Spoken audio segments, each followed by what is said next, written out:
Muy buenas tardes, el día de hoy les hablará Omar Gustavo Ramos y Vanessa Juliet Murillo Peña de la Universidad Colegio Mayor de Cundinamarca. El día de hoy vamos a hablar sobre la sentencia SP 1479-2022 con radicado 4964-9 aprobada por el acta número 95 que nos habla con culpa con representación y doble eventual. Esto conllevado por el magistrado Hugo Quintero Bernat. Vamos a hablar sobre la sentencia de segunda instancia y los hechos relevantes que van muy de la mano, los cuales nos indica que todo comenzó una noche el 16 de junio de 2015 en la calle 50A con carrera 13B al sur, los cuales nos dice que habían varias personas reunidas consumiendo bebidas alcohólicas y escuchando música de alto volumen en dos carros muy característicos, uno de color verde y otro de color gris. Nos indica que ante la molestia del ruido el señor incógnito sale de su casa a hacerle ciertas observaciones a los sujetos que perturbaban el orden frente a su casa, motivo que conlleva que la comunidad requiriera la presencia de la Policía Nacional, a lo que dos agentes respondieron y hicieron el respectivo llamado de atención hacia los sujetos que estaban consumiendo bebidas alcohólicas y escuchando música de alto volumen. Aquí se identificaron los dos vehículos, uno gris y otro color verde, y en la segunda instancia nos indica que el tribunal expresa que los sujetos del carro gris se van, mientras que los del carro verde se quedan cuando la policía hizo su respectivo llamado de atención. Los hechos toman más relevancia después de que la policía se marcha, ya que unos minutos después llega un sujeto que medía unos 70 metros de estatura y que se vestía de chaqueta negra con pantalón azul, el cual se posa frente a la casa del señor incógnito lanzándole una serie de improperios y retándolo a salir. Como el señor incógnito no le hace caso, él se dirige a una casa aledaña, de allí saca un arma de fuego con el cual repercute en varias ocasiones hacia el inmueble donde el señor incógnito se encontraba. Allí uno de esos proyectiles impacta el cuerpo del señor incógnito, que deriva de su muerte, y este sujeto aborda el vehículo color verde y parte de ese lugar. Frente a este suceso se obtuvo más información aportada por la compañera permanente y el hermano de la víctima, y uno de los policías que llegó al lugar parte en la búsqueda de este sujeto, dando con su captura. También se manifiesta que existe conocimiento más allá de toda duda sobre la ocurrencia de los delitos y se declara penalmente responsable a Walder de homicidio simple, fabricación, tráfico, porte y tenencia de armas de fuego, y lo condenan a una pena principal de 250 meses de prisión y a una accesoria de habilitación para el ejercicio de derechos y funciones públicas por el mismo término. Actuación procesal.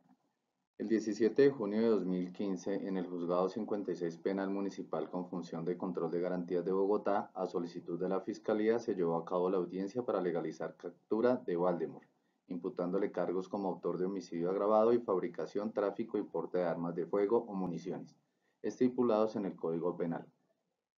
El fiscal también hace la petición de medida de aseguramiento de detención preventiva en establecimiento carcelario.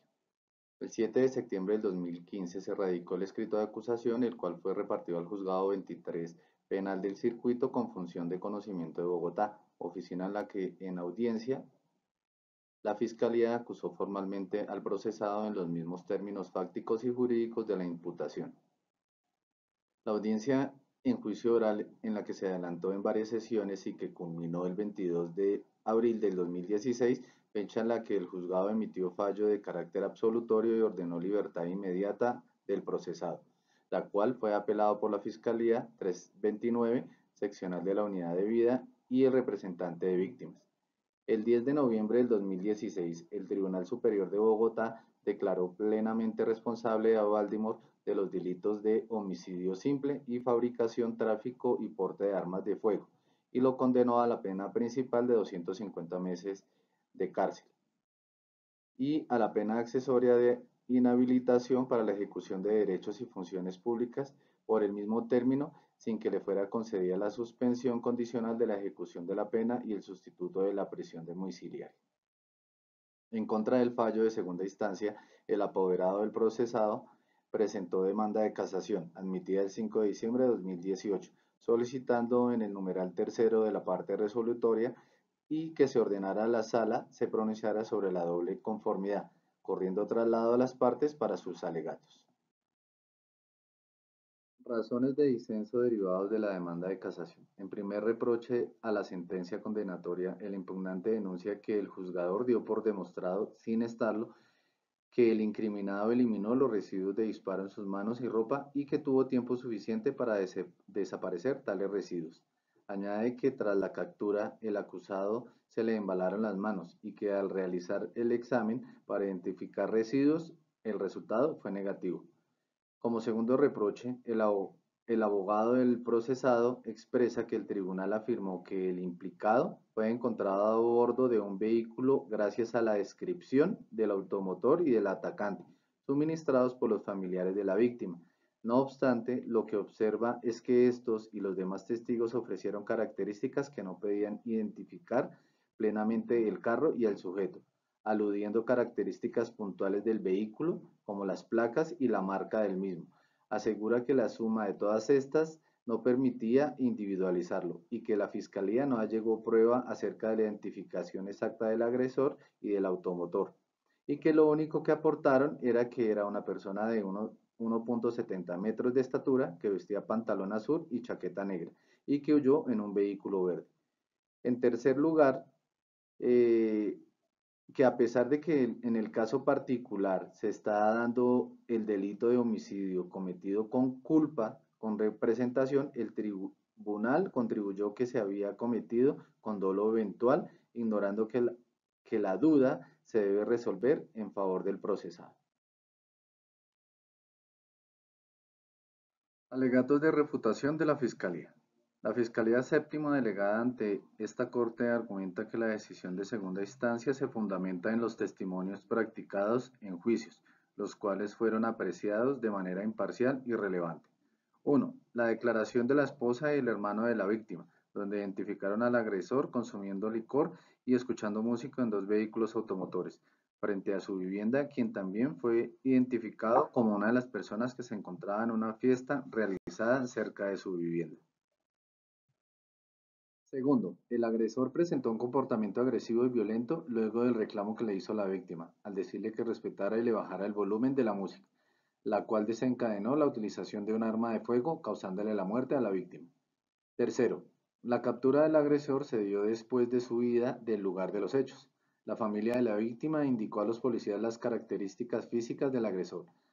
Al inicio de búsqueda del sujeto señalado, se encontró a un hombre con las características suministradas. El policía en el momento lo reconoció como una de las personas que integraban el grupo de personas a las que momentos antes la patrulla había llamado su atención y que se movilizaba en el mismo vehículo de color verde.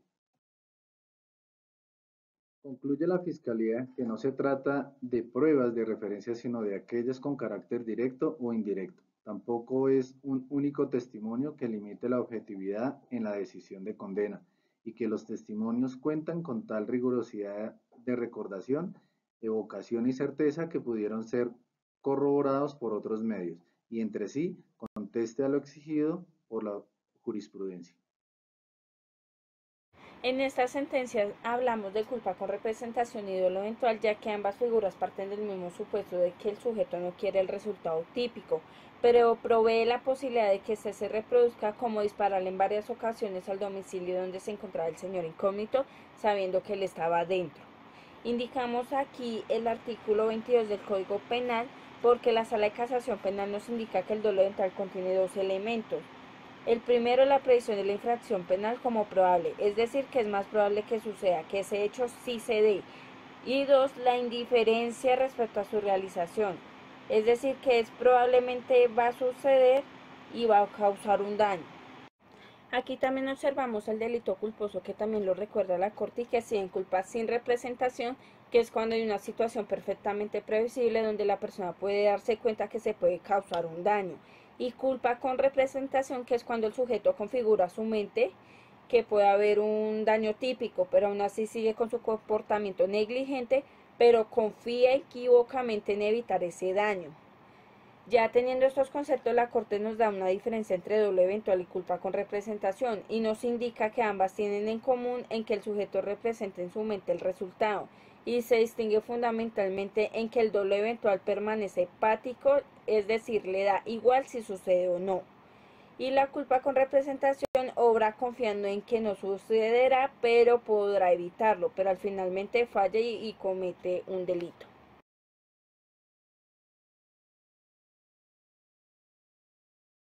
En las consideraciones de la Corte centra su disenso en dilgar al juzgado de segunda instancia, ya que hubo fallas en el proceso de valoración de las pruebas y se considera que el elemento subjetivo del tipo se debe adecuar a la conducta de la culpa con representación y no al dolo eventual. Esto porque se tiene el objetivo de estudiar y resolver los distintos argumentos de discordia planteados por el demandante en contra de su condena. Por ende, la Corte procede a primero revisar la realidad fáctica derivada de las pruebas.